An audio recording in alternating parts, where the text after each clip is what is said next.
Hürmetli vatandaşlar, leksiyalarımızı başlayımız. Bugünkü sağış 2019 yıl 7. ayının 27. günü. Haftaki şembe. Endiki mavzu tevendikçe.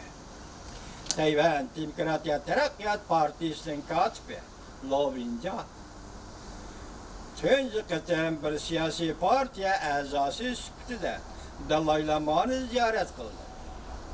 Mavzulu haber 7. ayının 26. günü Amerika Vaz'dan Xitay tili programı ilan kılındı haber. Bunda başladı. Tayvan Demokratlar Partisi katibi Lovinca. Tünce kıtım bir siyasi partiye azası süptüde ötken hafta Hindistan'da Dar Salaam'a verip Dalai Lama'nı ziyaret kıldı. İki taraf Tayvan'ın demokratiyası ve deniz boğuzu vaziyeti doğrusu da fikir almaktır. Lovinca 7. ayının 26. günü muhbirlığımında görsetti. Ben ötken hafta Daram Salah'a verip Tibet'in manevi daisi Dalai Lama ve Tibet'in sergerdan hükümetini ziyaret kıldım. O mundaq dedi. Ol turuşumğa. Hürmetlik Dalai Lama mundaq söz başladı. Tayvan'ın küçü demokratiyada, erkinlikte, hem de asli medeniyetini mükemmel saklaş bilen ifadelerini. Gerçi Tayvan, Cumhur raketalarının nişanı bulup kalgan bolsa mı? Lekin Tayvan demokratiya, erkinlik bilen Tayvan'a zerbi bir aleydi. Lovinca mundaq bayanat kıldı. Dalai Lama mundaq hesaplaydı. Kuralın küçü vakitinin çeklemesi uçuraydı. Lekin demokratiya erkinlik küçü bolsa, yıllarca qarqilab yürüydü. Qarqilab yaşaydı. Kompartiyanın Tayvan'ı azat kılman deyişi onda oңай iş emas. Oңайғы toxtaydigan iş emas. Aksi Tayvan erkinlik ve demokratiya arkalık ve teşkillik için medeniyet arkalık Cumhur'u azat kılıdı. Lovinca mundaq ta'kidledi. Ben bu katım Daram Salah'ını ziyaret kılıp Demokratlar Partisi azası salahiyetim bilen Dalai Lama ve Tibet'in sergerdan hükümetini ziyaret kıldı. Lovinca mundaq dedi.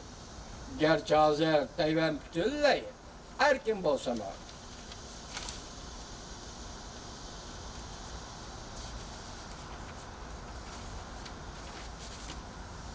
Lekin Tayvan'ın demokratiyası erkinlike Cumhur'un tahdidine uçravatıdır. Cumhur izchil Tayvan Cumhur'un bir kısmı deb atab kelyapatıldı. Hem de Tayvan meselesini bir devlet iş xil tüzüm boyunca hal qilish loyihasini o'ttirib qo'ydi. Lovinca mundaq dedi.